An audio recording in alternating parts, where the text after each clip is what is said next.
All right. So next up, we're gonna break down what these departments are, right? Because something I run into frequently when I'm talking to people and whatnot, it's well, who's what? Like, how does it fit where? So we're going to kind of dissect that right now. I'll be looking at a notebook because it's a lot of stuff to remember. And then, like, as I'm going along, if you guys have anything to insert, please do. Okay, so we're going to start with the Department of Homeland Security. They are the umbrella agency, right? So they administer immigration laws, prevent terrorism. I have put those in quotes because they certainly don't prevent white supremacy terrorism. Securing U.S. borders, responding to natural disasters, and they have other things. But the important thing to know is that they are the large umbrella agency. So under them is CIS. CIS is the Citizenship and Immigration Services. They grant immigration benefits and promote citizenships. So CIS is where you would do petitions, work permits, green cards, naturalization. ICE, our favorite one that we want to abolish. Well, I think we should abolish it all, but that's a topic that we're about to get to.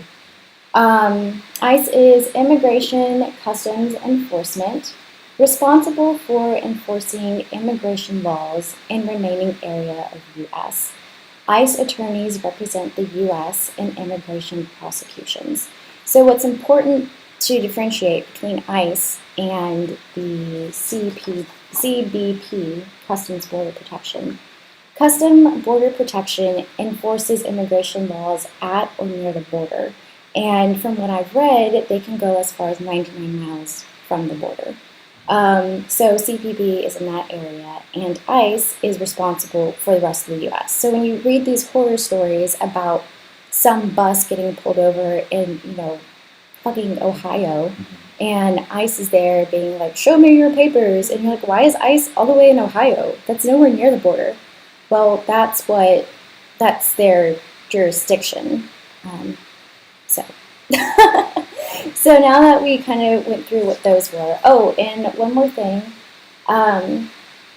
The Executive Office for Immigration Review. They are not part of the Department of Homeland Security. They don't fall under this umbrella.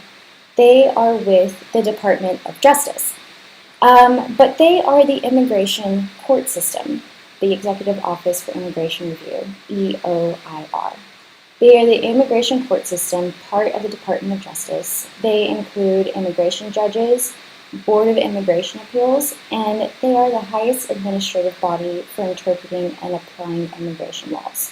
So as far as I could gather, based off looking at everything, this group, the Executive Office for Immigration Review, is what we see in the news when we see mass prosecutions, mass trials, right? So there's like 40 children in a fucking room in front of a judge with like one lawyer. These are the people, the Executive Office for Immigration Review, that look at them. Did I miss anything? Is there anything you guys want to add? So all of these agencies we're talking about had their start after 9/11. They came out as acts of Congress, but they are continuations of a long-standing racist immigration policy. Before them, it was the INS, the Immigration Natural Services, and then before that, it was sort of militias that were hired by local border states to enforce them, such as Rangers, for example. So all of these are continuations of injustices that are enforcing borders, arbitrary borders in many cases, and they're part of, I guess if you want to go down that rabbit hole, a longer settler colonialist project, which is most of what the United States is. Right. So when we talk about these particular agencies, when we talk about abolish ICE, when we talk about CBP, it is not enough to say simply abolish a government agency, because the ideals and the principles of border enforcement are going to continue one way or the other. And border enforcement isn't simply about the protection of individuals or populations or citizens or communities. It's about enforcing very real racist restrictions and violence against people who are fleeing, oftentimes countries that we have a part in creating the violence which they're fleeing. So, for example, Honduras, when the Clinton administration sponsored, not Clinton administration, so the Obama administration who sponsored a coup in Honduras in 2017, which led to an influx of refugees trying to flee that country and come to the United States. Right. By the way, Secretary of State was Hillary Clinton at the time. But so these are all policies that don't happen in a vacuum, whether it's the creation of a agency, or whether it's the enforcement policies, or whether it's the imperialist foreign policy, which is creating crises in countries that cause people to flee in the first place. So when we look at the processing facility, look at near the airport, for example, it's not just people from Central America. It's people from countries like Ghana. It's people from countries like Afghanistan. It's people from war-torn countries where we have had a part in destabilizing those countries.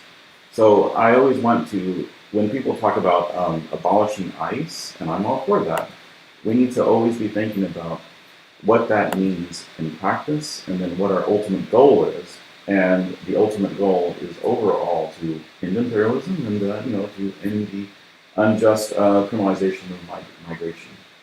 Open borders. And there we go. Thank you, Sandra. You want to go more into open borders? Because, I mean, we talked about, like in our topics, decriminalizing migration, so that seems like a natural segue.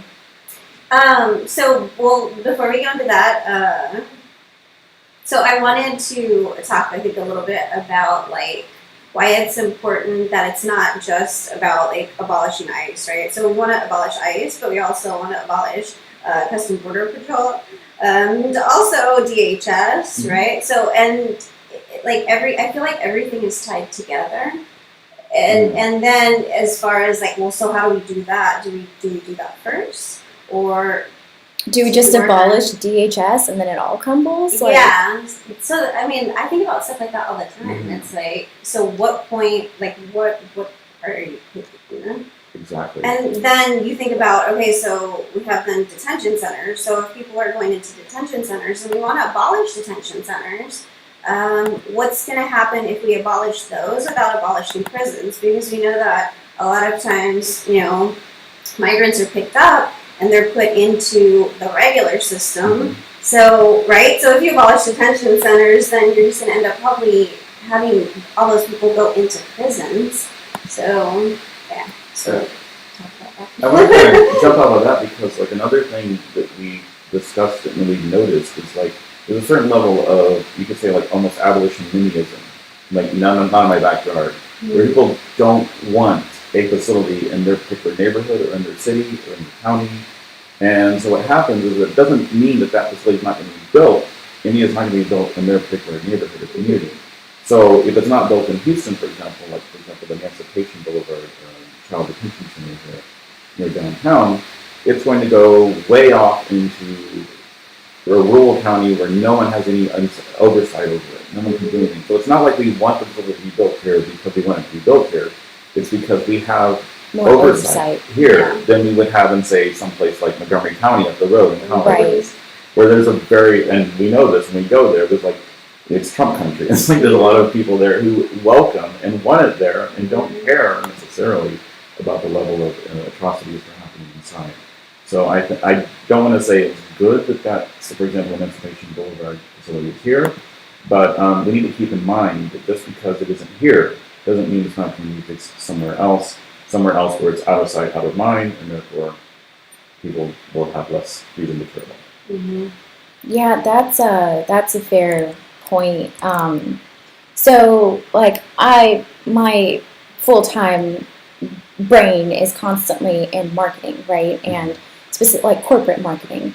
And when you apply corporate marketing tactics to what you're seeing around you politically, like, it's all based on that out of sight, out of mind, right? If you want people to see it, you'll, market the ever-loving fuck out of it. But, like, if you don't want people to see it, you're going to use PR tactics. And that includes location to hide it. And that's just how it goes, unfortunately. Hope you enjoyed that last video. Hop on over to statuscoup.com where you can sign up for our email list and become a member for as low as $5 to $10 a month. Membership is how we grow. That's statuscoup.com/join. And remember, join our email list so we can grow the revolution with you.